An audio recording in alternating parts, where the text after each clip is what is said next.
legacy of the Soviet Union begins in the year 1917, started by a revolutionary named Vladimir Lenin. Lenin, along with several others, were tired of the tyrannical rule of the Tsar Nicholas II.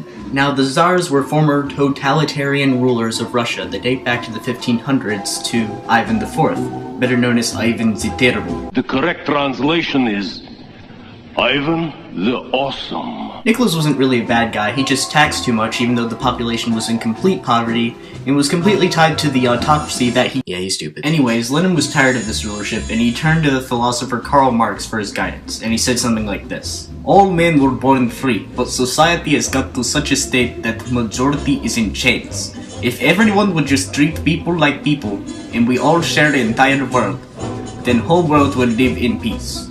If rulership understood that, and functioned for people, then poverty is dead." Except it sounded a lot more awesome than that. Hearing this, Lenin shared this amazing new way of communism, in Marx's word, with the people of Russia.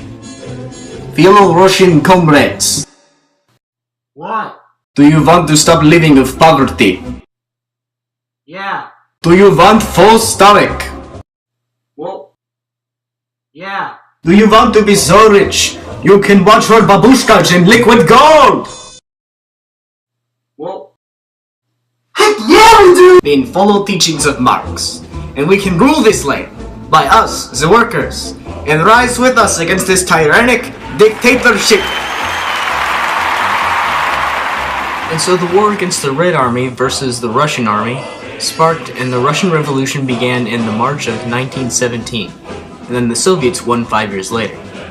After the war was won by the Bolsheviks, the Soviet Union expanded into 4 separate territories that today include Armenia, Azerbaijan, Belarus, Estonia, Georgia, Kazakhstan, Kyrgyzstan, Latvia, Lithuania, Moldova, Tajikistan, Turkmenistan, Ukraine, and Uzbekistan. But since that's way too many to remember, they all unified together into the Union of Soviet Socialist Republics, which was founded on December 30th, 1922. And Lenin naturally became the premier of the state and wrote the constitution based on what Marx told Lenin about communism.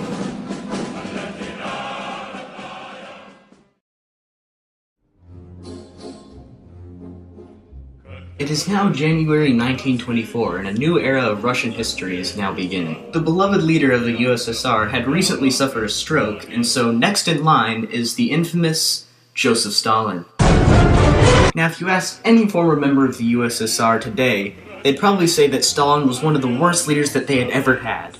Not only did he kill over 9 million people, including his son, he also completely twisted around the rules of communism through use of loopholes and— oh, wait, hold on, let me rephrase that.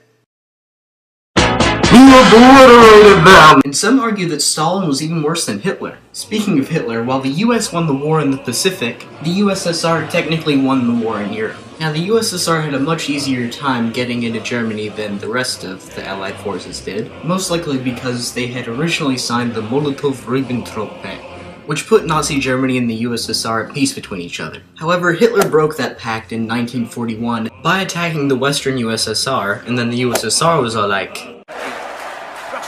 I must break you. And then the Soviets joined World War II soon after.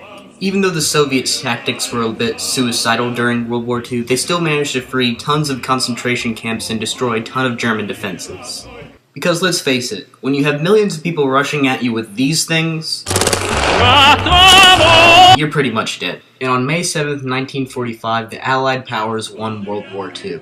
And since Germany was so unprepared for these attacks, all the countries that Nazi Germany had taken over earlier in World War II were captured by the Soviets, and then they became Soviet states.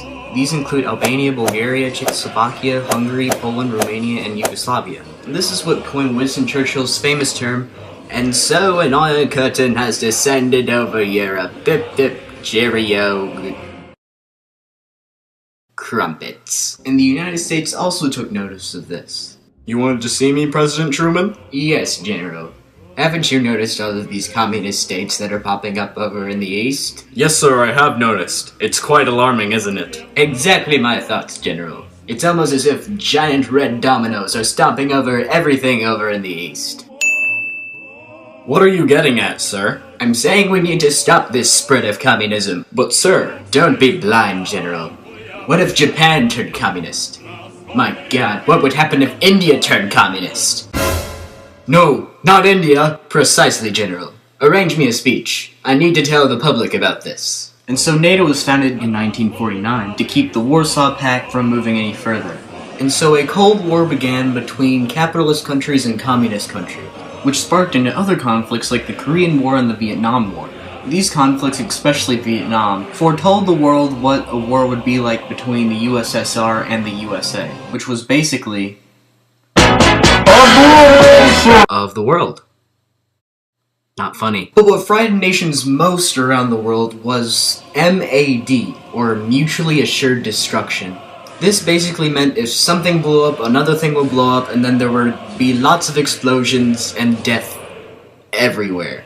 This pressured countries to join sides that they didn't want to in the first place. So democratic countries that weren't aligned with the United States still felt at risk. And because of MAD, both of the countries stockpiled weapons in an arms race, which eventually led into a space race.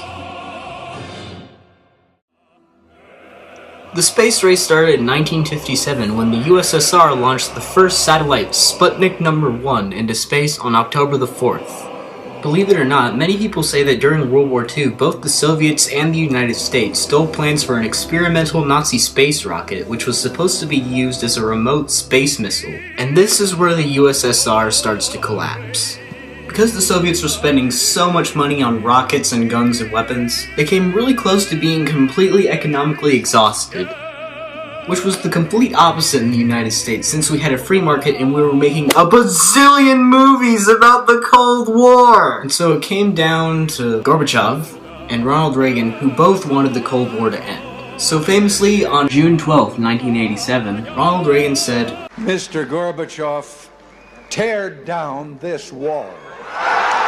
And so the Cold War was ended, the arms race was ended, the space race was ended, and the Berlin Wall was taken down, separating free Germany from communist Germany. And the Union of Soviet Socialist Republics had its own internal domino effect and collapsed in the December of 1991 and fell into the several independent countries that we know today. And today, none of these former Soviet states are still communist. In fact, there are only 5 communist nations left in the world, which include China, Laos, Vietnam, North Korea, and Cuba. And even though Russia isn't communist anymore, it has political parties like the United States does, and one of them on the rise is the Communist Party of the Russian Federation, which is, yes, you guessed it, based on communism. So in conclusion, the USSR has not technically been,